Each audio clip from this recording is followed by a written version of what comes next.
শত্রুপক্ষের সাবমেরিন যখন আমাদের দেশের কান্ট্রি এটাকে খুঁজে বের করে নেবে ধ্বংস করে দেবে। এটা হচ্ছে প্রাইমারি। এই প্লেনটার নাম হচ্ছে Tu-142M। এটা রাশিয়ান মেড। এটা 1988-তে রাশিয়ার থেকে ইন্ডিয়াতে। টোটাল 3 ভাগ যুদ্ধ করেছে কার্গিল ক্যাকটাস ক্লাবটা। 99-এ যে কার্গিল যুদ্ধ হয়েছিল তখন করাচি বন্দর থেকে যেমন সাবমেরিন আমাদের কান্ট্রিতে না ঢুকতে পারি সেটাকে গাইড করার জন্য এটাকে ব্যবহার করে। টোটাল 10 জন ক্রু মেম্বার থাকে।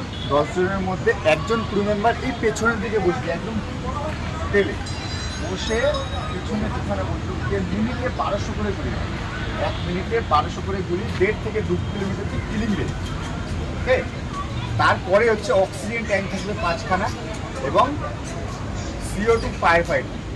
অক্সিজেন ট্যাঙ্ক হচ্ছে ক্রু মেম্বারদের জন্য প্লেটে যখন হায়ার অল্টিটিউডে যাবে একটা লেভেলের পরে অক্সিজেন লেভেল কমতে থাকে, তো ওনাদের কাছে মাস্ক থাকবে যেটা থেকে ওনারা অক্সিজেন ব্যবহার করতে হবে। তারপরে হচ্ছে ফায়ার এক্সটিংগুইশার, যেটা ইলেকট্রিক্যাল ভেতরে যত পার্ট আছে সেই পার্টগুলো যদি আগুন লেগে যায় তাহলে এমনিভাবে ইলেকট্রিক্যাল আগুন নেওয়া যায় না সবাই মিলে, CO2 দিয়েই নেওয়া যায় তাড়াতাড়ি না। তো CO2 হচ্ছে সেন্সার, অটোমেটিক্যালি যে কম্পার্টমেন্টে সেন্স করে দেওয়া দিয়ে কম্পার্টমেন্টে আগুন মানে রেড কালারের যে লাইন দেখবে ওটা হচ্ছে CO2 দিয়ে সেই কম্পার্টমেন্টে আগুন। তারপরে আপনি চলে আসবেন 5 নম্বর ফিউল ট্যাঙ্ক। সরি, তারপরে হচ্ছে আপনার রেডিও কমিউনিকেশন। আমাদের যে 10 জনের মধ্যে কমিউনিকেশন দেশের সাথে বা রেডিও কমিউনিকেশনের রুম আছে। তারপর হচ্ছে ফিউল নাম্বার 5, এটা হচ্ছে একটা ফিউল ট্যাঙ্ক। এইখান থেকে হেঁটে হেঁটে এই মাত্রা দিয়ে যাবে, এটা এই রাস্তাটা কিন্তু পুরো বানানো, কারণ এটা হচ্ছে কার্গো কম্পার্টমেন্ট। এখান থেকে যে বম মিসাইলগুলো এই যে দুটো ডোর দেখতে পাচ্ছেন, এই ডোর দুটো এইভাবে বন্ধ থাকবে। যখন এনিমিকে ফাইন্ড আউট করতে পারবে তারপরে দুটো কিছু সেকেন্ডের জন্য খুলে যাবে, বম মিসাইল ড্রপ হবে। এবং এই প্ল্যাটফর্মটা পুরো ফাঁকা হেঁটে যাওয়ার জন্য। 5 নম্বর ফিউল ট্যাঙ্কে রাখা আছে ব্ল্যাক বক্স, যার কাজ হচ্ছে প্লেন টেকঅফ থেকে ল্যান্ডিং অবধি A to Z সব কিছু অডিও ভার্সনে রেকর্ডিং, মানে ডেটাটাকে রেকর্ড। প্লেন যখন কখনো ক্র্যাশ করে তাহলে ব্ল্যাক বক্সটা নষ্ট হয়। এটা হচ্ছে হার্ড মেটাল টাইটানিয়াম দিয়ে তৈরি, যেটা আগুনে এবং জলে ফেলে রাখলেও নষ্ট হয়। ওটা সিগন্যাল দিতে থাকে, ওটাকে খুঁজে বের করে ডেটা নিয়ে দেখা যায় কী কারণে প্লেনটা ক্র্যাশ করেছিল, কী কথাবার্তা। আমাদের ব্ল্যাক বক্স কোথায় আছে? আমাদের সবার ব্ল্যাক বক্স কোথায় আছে? ব্রেন। আমরা ঘুমিয়ে পড়লে কিন্তু কিছু রেকর্ডিং হয়, সকালে যখন উঠবো আবার রেকর্ডিং থাকে।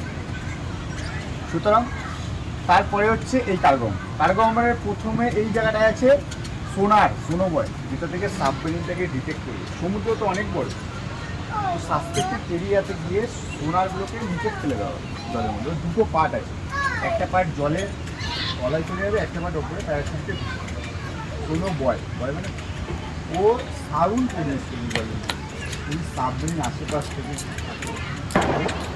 ও সাউন্ড রিসিভ করবে। আমি যদি কখনো আওয়াজ করি সেটা রিটার্ন আসে, তো পুরো রেডার থেকে কেউ পাবে আমাদের হয়, তাহলে আমাদের ফোন বুঝতে পারবে, তখন বম মিসাইল দিয়ে। তারপরে আরেকটা ফিউল ট্যাঙ্ক আছে, এটা হচ্ছে নাম্বার 6, নাম্বার 6। টোটাল 10টা ফিউল ট্যাঙ্ক। এইদিকে দানা আছে 4টে, এইদিকে দানা 4টে, আর মিলিয়ে আছে একটা দুটো। এই 7 আপনি তখন ফিউল ক্যারি করতে পারবেন 16 ঘন্টা 45 মিনিট একটানা ফ্লাইট। তারপরেও যদি আমাদের যুদ্ধ চালাতে হয় তাহলে তেলের প্রয়োজন। সামনে নোজে গিয়ে দেখবে একটা ব্ল্যাক অ্যান্ড হোয়াইট পাইপিং বলা হয় এয়ার টিউবার রিফিউজ চলন্ত 88 অবস্থা 88 তারপরে ককপিট থেকেই এই অপারেশনটাকে চালানো। টোটাল 9 জন বসে আছে। 9 জনের মধ্যে প্রথমে যেখানে ঢুকবেন সেখানে দেখবেন 4 জন বসে। 4 জন হচ্ছে সোনোবয়, বম মিসাইল 4টে জিনিস অপারেট করবে এবং 5 জন হচ্ছে প্লেনটাকে অপারেট করবে। 5 জনের মধ্যে সবার সাথে হচ্ছে flight navigator, pilot, co-pilot, ATC and flight engineer. এই 5 জন মিলে পুরো প্লেনটাকে এই সিল থেকে আস্তে আস্তে যাবে, সিল থেকে আস্তে আস্তে। আচ্ছা